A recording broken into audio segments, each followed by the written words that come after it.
시청자, 왜 같은 명태균 게이트인데 김건희 씨는 무죄가 났고 오세훈 시장은 1년 6개월을 받아냈을까요? 지난 17일 특검이 오세훈 서울시장에게 징역 1년 6개월에 추징금 300만 원을 구형했습니다. 많은 분들이 이번 사건도 김건희 씨 케이스처럼 흐지부지 무죄로 끝날 거라고 보셨을 겁니다. 그런데 이번엔 그림이 완전히 다릅니다. 같은 명태균이라는 인물이 매개로 등장하고 같은 여론조사 무상수수 구도인데 왜 한쪽은 무죄가 나오고 다른 한쪽은 1년 6개월이 매겨졌을까요? 그리고 더 중요한 질문이 하나 더 있습니다. 왜 하필 12.3 비상계엄을 일으키기 한 달 반 전 뉴스타파가 이 사건을 최초로 보도했을까요? 그 시점이 정말 우연이었을까요? 오늘 이 채널에서는 세 가지를 짚어드립니다. 표면에 드러난 증거의 무게가 어디까지 쌓여 있는지, 그 뒤에서 누가 누구를 지키고 누구를 자르고 있는지, 그리고 이 한 번의 판결이 한국 정치 지형에 어떤 균열을 만들어낼지 미리 한 가지만 말씀드릴게요.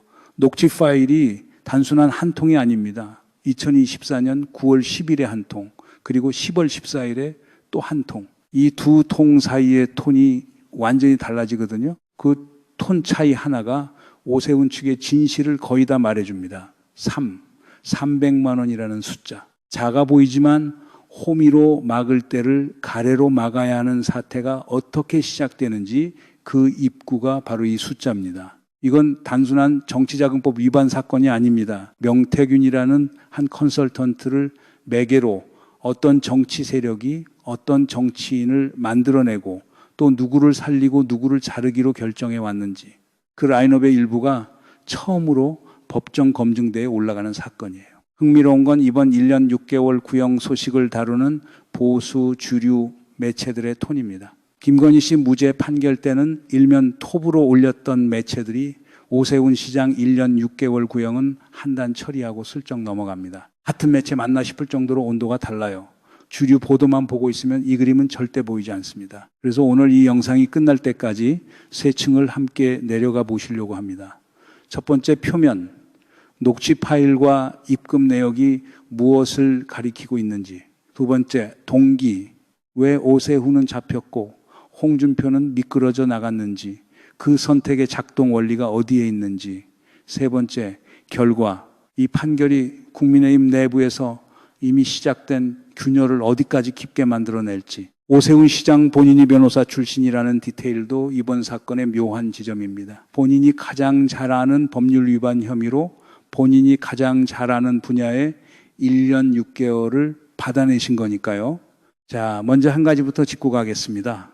김건희 씨 사건에서 무죄가 나온 법리적 근거가 뭐였는지부터. 김건희 씨가 무죄를 받게 된 결정적 이유는 그쪽에서 먼저 명태균 측에 여론조사를 공짜로 해달라고 요청한 적이 없다라는 사실관계가 인정됐기 때문이었습니다. 부탁한 적이 없는데 받은 거다. 그러면 대가성 입증이 어렵죠. 그런데 오세훈 시장 사건은 시작부터 사실관계가 완전히 다릅니다.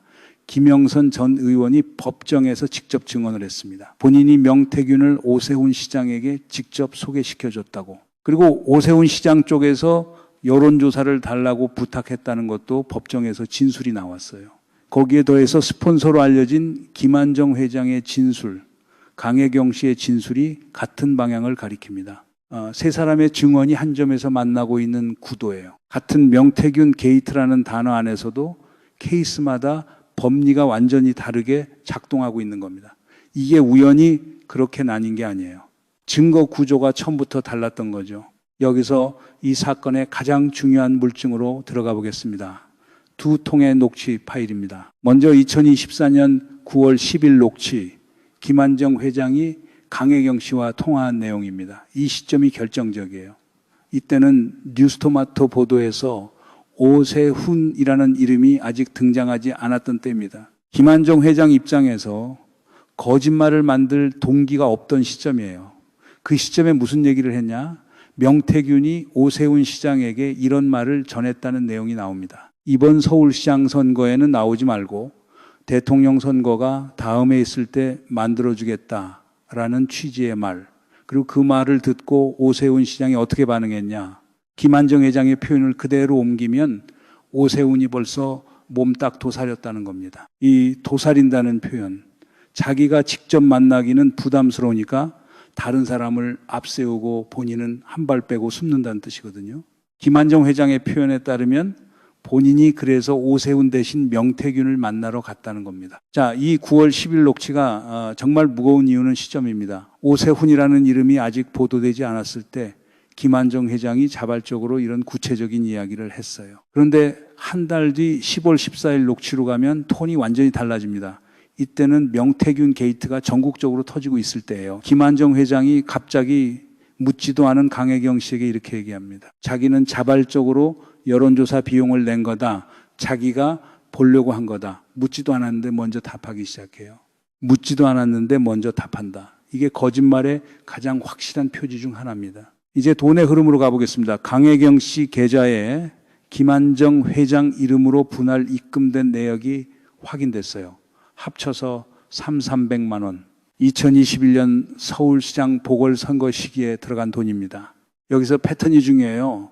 입금이 들어가면 그 뒤에 오세훈 시장에게 유리한 비공표 여론조사 보고서가 만들어집니다. 또 입금이 들어가면 또 보고서가 만들어집니다. 단일화 전에 4번 정도가 이런 식으로 반복돼요. 그리고 오세훈 시장이 단일화에서 승리한 다음 한 번 더 입금이 들어간 뒤에는 더 이상 여론조사가 만들어지지 않습니다. 시장 후보로 확정된 시점에는 이제 비공표 여론조사라는 도구가 더 이상 필요 없어진 거예요. 이게 시간축에서 너무 명확하게 보입니다. 돈이 들어가면 보고서가 나오고 목적이 달성되면 거래가 끝나는 구조. 명태균 측의 주장에 따르면 김한정 회장에게는 돈을 받은 시점에서 한 달이 지난 뒤에야 그 보고서를 넘겨줬다는 겁니다. 김한정 회장 본인이 보려고 의뢰한 여론조사였다면 한 달이나 늦게 받을 이유가 없죠. 처음부터 오세훈 시장을 위한 보고서였기 때문에 본인에게는 한참 뒤에야 형식적으로 넘어간 거다라는 게 명태균 측 주장이에요. 여기에 더해서 오세훈 시장 본인의 휴대전화 포렌식에서 명태균 보고서가 나왔습니다. 압수 당시 휴대전화를 5, 6대 제출하셨다는데 그중 한 대에서 명태균 보고서가 나온 거예요. 본인 주장은 선거 때는 누구나 보고서를 보내기 때문에 누가 보냈는지 모른다는 입장입니다. 휴대전화 6대를 쓰면서 그 안에 뭐가 들어있는지 모른다는 진술은 좀 신선하긴 합니다. 판사가 어떻게 볼지는 또 다른 문제겠죠. 그리고 잊지 말아야 할 디테일이 한 가지 더 있습니다. 오세훈 시장 본인이 명태균 사태가 터진 직후 기자들 앞에서 했던 해명입니다. 본인이 이렇게 말씀하셨어요. 그걸로 명태균 씨와의 인연이 끝났다고 생각한다라는 표현. 그걸로 끝났다. 그러면 그 이전에는 인연이 있었다는 얘기가 됩니다. 그동안 모르는 사람이라고 일관되게 부인해 오셨는데 본인의 입에서 인연이 끝났다는 표현이 튀어나온 거예요. 게다가 그걸로 라는 단어가 가리키는 게 무엇인가? 맥락상 김한정 회장이 300만 원을 댄 그 사건을 가리키는 것 외에는 다른 해석이 어렵습니다. 여기까지만 보면 결국 오세훈 시장 한 명의 정치자금법 위반 사건처럼 보입니다. 증거 명확하고 진술 일치하고 사건은 1년 6개월 정도에서 정리되고 끝 깔끔하게 마무리 지을 수도 있는 그림이에요. 그런데 이쯤에서 다들 놓치고 있는 부분이 하나 있어요. 이 사건이 단순한 1인 사건이었다면 명태균이 구치소에서 했던 그 말들이 도저히 설명이 안 됩니다. 명태균이 구치소에 수감되어 있을 때 노영희 변호사가 3번 접견을 갔다고 합니다. 그 자리에서 명태균이 무슨 얘기를 했냐? 오세훈은 무조건 유죄다, 곧 기소될 거다라는 단정적인 말을 합니다. 그런데 정작 그 말을 한 그날이 오세훈 시장 사무실 압수수색이 진행되던 날이었어요. 다시 한번 말씀드릴게요. 압수수색이 진행되던 그날 명태균은 구치소 안에 있으면서 외부 일정을 정확히 알고 있었던 겁니다. 그리고 한마디 더 했습니다. 홍준표 시장은 살려줄까 말까 고민 중인데 살려준 쪽으로 가게 될 거다. 그리고 홍준표 사건은 검찰이 아니라 대구경찰청에서 수사하는 걸로 정리될 거다라고 말이죠. 그 직후에 실제로 어떻게 됐냐? 사건이 진짜로 대구경찰청으로 갔어요. 한두 번 우연히 맞는 거라면 그러려니 할 수 있습니다. 그런데 압수수색 시점, 기소 시점, 사건 이송 결정 이 세 가지가 연속으로 명태균의 예고대로 흘러갔어요. 그러면 우리는 한 가지 질문을 안 던질 수가 없습니다. 명태균은 어떻게 이걸 미리 알고 있었을까요? 여러분이 뭔가 이상하다고 느끼셨던 그 감각, 그게 정확했던 겁니다.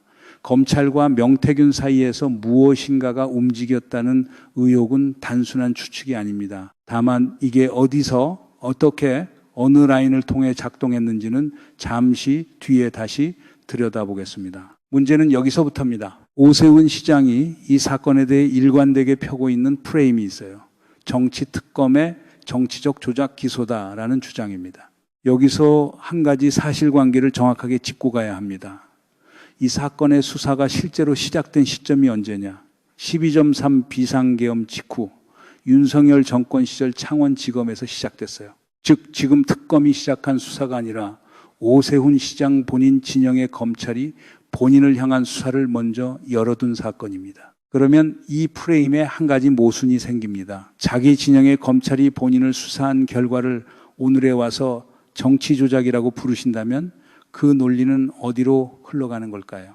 윤 정부 시절의 검찰 수사가 지금 와서는 정치 조작이고 그동안 야권 인사들을 향한 같은 검찰의 수사들은 어떻게 정당화되어 왔던 건가요? 같은 기준이 같은 시기에 누구를 향했느냐에 따라 다르게 적용되어 왔다는 얘기가 됩니다. 이제 아까 열어둔 질문으로 돌아갑니다. 명태균이 어떻게 압수수색 시점을, 기소 시점을, 사건 이송 결정을 미리 알고 있었을까? 단순히 한두 번의 추측이 맞았던 게 아니라는 점이 핵심이에요. 압수수색 시점이 맞았고 기소 시점이 맞았고 홍준표 사건이 검찰이 아닌 경찰청으로 가는 결정까지 정확히 맞았습니다. 이 정도의 정보 일치를 우연이라고 보기는 어렵습니다. 어떤 형태로든 채널이 작동하고 있었다는 의혹이 합리적으로 제기될 수 있는 패턴이에요. 물론 이 의혹이 곧바로 검찰과 명태균 사이에 직접적 거래를 단정짓는 증거가 된다고 말할 수는 없습니다. 그건 또 다른 차원의 입증이 필요한 문제예요. 다만 정황이 분명히 어떤 방향을 가리키고 있다는 것까지는 정직하게 짚어둘 수 있는 부분입니다. 그리고 이 패턴이 무서운 또 한 가지 이유가 있어요. 누가 누구를 살리고 누구를 자를지를 검찰 라인 어느 부분이 명태균과 함께 미리 결정하고 있었다면 그건 검찰권의 정치화라는 단어가 가리키는 정확한 그림입니다. 12.3 비상계엄으로 이어진 그 구조와 같은 뿌리에서 자라나온 가지일 가능성이 있다는 거죠. 자, 이제 오세훈 시장 본진 쪽 구조를 들여다보겠습니다. 이 사단법인 공생학교라는 조직이 있어요. 줄여서 공생학교. 이름은 사단법인이지만 사실상 오세훈 캠프 출신의 인사들이 모여있는 일종의 대기실 같은 곳입니다. 이 조직이 어떻게 작동하느냐. 선거가 없을 때는 공생학교라는 사단법인에 모여 있어요. 그러다가 오세훈 시장이 선거에서 이기고 나면 이 멤버들이 서울시 산하기관들의 이사로 들어갑니다. 그 자리는 시장의 승인이 필요한 자리예요. 그러다가 다음 선거 시기가 다가오면 다시 사퇴하고 캠프로 돌아갑니다. 이번 선거에서도 똑같은 흐름이 다 확인됐다고 뉴스타파 최근 보도가 짚어줬어요. 여기 한 가지 더 김한정 회장이 단순한 스폰서가 아니었다는 정황, 오세훈 시장 캠프 부근 그리고 오세훈 시장 자택 부근에서 김한정 회장의 카드 결제 내역이 확인되고 있습니다. 단순히 멀찍이서 후원만 한 사람이 아니라 같은 공간에서 같은 시간을 보낸 사람이라는 거예요. 여기서 우리가 던질 수 있는 질문은 단 하나입니다. 김한정 회장은 왜 한두 푼도 아닌 큰 돈을 지속적으로 자발적으로 댔을까요? 무슨 사회사업가도 아니고 그전에 공적 영역에서 활동하던 사람도 아닌데 결국 이 그림은 우리가 의심할 수밖에 없는 구도로 흐릅니다. 돈이 들어가고 여론조사가 만들어지고 단일화해서 승리하고 시장이 되고 측근들이 산하 기관 자리에 앉고 이 한 바퀴가 한 번이 아니라 두 번, 세 번 반복되는 구조라는 게 보이기 시작하는 겁니다. 이 구조 어디서 본 것 같지 않으세요? 우리 예시하기에 보면 떡 하나 주고 또 떡 하나 주고 끝에 가서는 결국 호랑이를 키우는 식의 이야기가 있지요. 여기서 진짜 미스터리한 구간이 하나 있습니다. 홍준표 전 대구시장 케이스예요. 같은 명태균 게이트 안에서 홍준표 전 시장이 받은 도움은 오세훈 시장보다 훨씬 더 큽니다. 양도 더 많고 기간도 더 깁니다. 측근들의 녹음 파일도 이미 뉴스타파가 공개했어요. 대납 내역도 존재합니다. 심지어 대납을 한 인물 중에는 대구시 임시직 공무원 홍준표 전 시장 아들의 친구까지 등장해요. 그런데 그분은 사퇴해버리고 모든 걸 꼬리 자르기 식으로 정리해버렸죠. 가장 이상한 부분은 여기입니다. 사건 번호는 만들어져 있어요. 수사 대상에는 올라가 있다는 뜻입니다. 그런데 이 사건이 대구 안에만 머물러 있고 특검으로 넘어오지 않습니다. 명태균 본인이 이 사건은 진척이 안 될 거라고 호언장담을 했다고 합니다. 그리고 진짜로 진척이 안 되고 있어요. 그러면 우리가 던질 수밖에 없는 질문은 단 하나입니다. 왜 같은 명태균 게이트인데 한 사람은 1년 6개월을 받고 있고 다른 한 사람은 사건 번호만 남긴 채 사라져 있을까요? 이 질문을 정직하게 따라가다 보면 도달하게 되는 결론이 한 가지 있습니다. 오세훈은 잡혔습니다. 홍준표는 미끄러져 나갔어요. 두 사람의 차이는 죄의 무게가 아닙니다. 그 시점에 누구를 자르는 게 누군가에게 유리했느냐는 계산이었어요. 선택적 칼날이라는 건 권력의 가장 오래된 습관 중 하나입니다. 삼국지 시대에도 살리고 자르는 결정은 누가 위협이고 누가 도구인지를 기준으로 갈렸죠. 여기서 진짜 어이없는 건 명태균 한 명이 이 모든 그림을 혼자 설계했다는 게 아니라 이 설계에 검찰권의 어느 부분이 어떤 형태로든 연결되어 있었다는 의혹 자체가 지금까지 거의 다뤄지지 않고 있다는 사실입니다. 이 그림이 보이기 시작하면 같은 명태균 게이트라는 단어가 완전히 다르게 들리실 겁니다. 수사가 진척이 안 된다고 명태균 본인이 큰 소리치며 다니는 모습, 이게 그냥 흐지부지 된 게 아니라 흐지부지 되도록 누군가가 조율한 헛발질 같은 인상을 지울 수가 없어요. 이제 결과층으로 갑니다. 이 판결이 만들어내고 있는 균열이 어디까지 깊어지고 있는지. 흥미로운 건 외부 비판이 아닙니다. 내부 균열이에요. 국민의힘 외신 대변인을 맡고 있는 변호사 한 분이 공개적으로 이렇게 썼습니다. 오세훈 시장의 유죄 가능성을 부인하기 어렵다라고, 그리고 명태균 씨를 단순 사기꾼으로 몰아가는 건 구조적으로 동의하기 불가능하다라고도 적었어요. 결론적으로는 오세훈 시장은 탈당하고 무죄를 받은 뒤에 돌아오라라는 취지의 글입니다. 이게 무슨 의미냐? 같은 당, 그것도 외신을 대변하는 자리에 있는 분이 자기 당 시장의 유죄 가능성을 직접 인정하고 있다는 겁니다. 즉, 당 내부의 일부 법조 라인에서는 이미 법리적 판단을 끝냈다는 신호예요. 거기에 대해서 나경원 의원, 장동혁 대표 같은 분들도 비슷한 톤의 발언을 내놓고 있습니다. 나였으면 사퇴했다라는 식의 발언이 공개적으로 나오고 있어요. 같은 당 안에서 이 정도의 발언이 동시다발적으로 나온다는 것 자체가 보통의 균열은 아니라는 신호입니다. 여기서 한 발 더 들어가 보겠습니다. 장동혁 대표가 오세훈 시장의 사퇴 가능성을 거론하는 게 단순히 정의로운 판단일까요? 아니면 또 다른 정치적 계산이 함께 작동하고 있을까요? 장동혁 대표는 이번 서울시장 후보를 정할 때 처음부터 오세훈을 후보로 하고 싶어 하지 않는 기색이 분명했습니다. 그래서 박수민 의원 같은 다른 카드를 만지작거리는 흐름도 있었죠. 그런데 결국 오세훈이 후보가 됐고 또 살아 돌아왔어요. 장동혁 대표 입장에서는 한 시장의 생활이 본인에게는 눈에 가시가 되는 구도입니다. 그래서 이번 1년 6개월 구형은 장동혁 대표에게는 두 가지 의미를 동시에 가지는 사건일 수 있습니다. 법리적으로 정직한 판단이라는 의미와 처음부터 부담스러웠던 후보를 명분 있게 정리할 기회라는 의미, 이걸 비난할 일은 아닙니다. 다만 어떤 발언이 어떤 동기에서 나왔는지를 정직하게 짚어두자는 거예요. 그런데 이 모든 그림에서 가장 무거운 자리에 있는 사람들이 누구냐? 우리가 자주 잊고 있는 분들입니다. 이 사건이 1년 6개월 구형까지 도달하기까지 결정적이었던 분들이 바로 강혜경 씨와 김태열 전 소장님입니다. 두 분의 공익 제보가 없었다면 우리는 지금 이 자리에서 이 이야기를 나누고 있을 수 없어요. 그런데 두 분이 지금 어떻게 살고 계실까요? 강혜경 씨는 식자재 마트에서 캐셔로 일하고 계신다고 합니다. 자정 가까이까지 근무한다고 해요. 김태열 전 소장님은 일용직 인력 사무실로 나가고 계신답니다. 정기적인 직장을 잡지 못하시는 이유는 법원 출두와 검찰 출두가 반복되기 때문이에요. 민주당이 공익 제보자로 지정한 분들인데도 두 분의 일상이 이 정도 무게로 무너져 있는 게 한국 사회의 현실입니다. 부러진 칼을 다시 세우는 일은 누구 한 명의 몫이 아닌데 처음에 그 칼을 세워준 분들이 정작 칼이 다 세워진 다음에는 거리에서 캐셔로 일하고 계신 거예요. 주류 보도에서는 이런 부분 거의 다루지지 않습니다. 정의가 작동했다는 결론만 다루지 정의를 위해 누가 어떤 대가를 치렀는지는 짚어주지 않아요. 자, 이제 처음 던졌던 질문으로 돌아갑니다. 왜?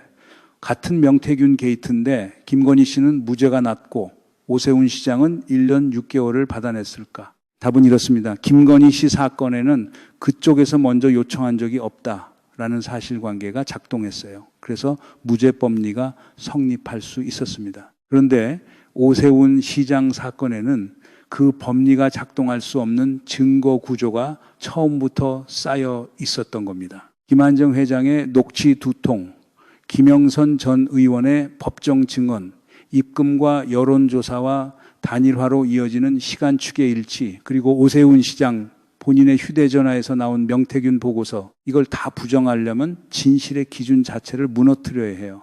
여기서 끝낼 수 있으면 좋겠는데 사실 더 무거운 질문이 한 가지 더 남아 있습니다. 오세훈 시장이 1년 6개월을 선고받는다고 해서 그게 한 시장의 문제로 끝나지 않습니다. 명태균을 매개로 한 그 라인업의 첫 번째 패가 넘어진다는 신호예요. 그리고 첫 번째 패가 진짜로 넘어지기 시작하면 그 다음 패가 무엇이고 누가 다음에 법정에 서야 하는지를 결정하는 일은 더 이상 검찰만의 문제가 아닙니다. 한국 사법 시스템에는 633 원칙이라는 게 있습니다. 1심 6개월, 2심 3개월, 3심 3개월. 공직선거법 사건을 9개월 안에 마무리하자는 원칙이에요. 1심 선고일이 다음 달 20일이고 원칙대로라면 내년 안에 모든 판결이 끝납니다. 그 흐름이 한국 정치 지형을 어디까지 흔들지를 좌우할 변수예요. 그리고 한 가지만 기억하시면 됩니다.